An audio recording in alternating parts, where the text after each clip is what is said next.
मेरा नाम मरियम ताहिर है। मैं मौलाना अब्दुल मुनीर नूरुल हक साहब की पोती हूँ। मौलाना अब्दुल हमीद मौलाना अब्दुल मुनीर नूरुल हक की पोती हो? हाँ जी। तो मैं क्रोडियन जमात से ताल्लुक़ रखती हूँ। मेरा ये सवाल भी रिश्तेदार उनकी?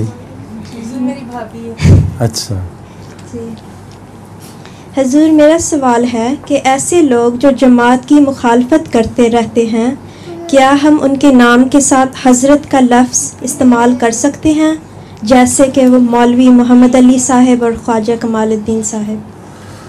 मौलवी मोहम्मद अली साहब और ख्वाजा कमालुद्दीन साहब की मिसाल आपने गलत दी है। उनके साथ तो हज़रत का लफ्ज़ इसलिए इस्तेमाल होना चाहिए कि हज़रत मसीह मौऊद अलैहिस्सलाम के सहाबी थे और हज़रत मसीह मौऊद अलैहिस्सलाम के ज़माने में बहुत नेक थे और बहुत खिदमत की। लेकिन हज़रत का जो लफ्ज़ है वो दूसरे मौलवियों के मुतालिक भी इस्तेमाल हो सकता है, लेकिन और मानों में।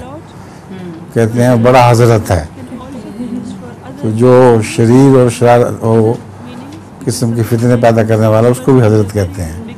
तो इन मानों में उनको बेशक हज़रत कह दिया करो। अगर इजाज़त देते हैं। है? हाँ जी है। शुक्र है, कोई तब्दील नहीं। अच्छा ठीक। एक मर्द ने अपनी शादी की सालगिरह पर अपनी बीवी से कहा कि आज मैं तुम्हें एक ऐसी जगह लेकर जाऊंगा जहां तुम अपनी ज़िंदगी में कभी नहीं गई। बीवी ने खुश होकर पूछा, कहाँ? तो शोहर ने जवाब दिया, किचन में। है? किचन में। अच्छा तान दिया उसको कि तुम किचन पे खाना नहीं पकाती हैं, ये मतलब था उसका।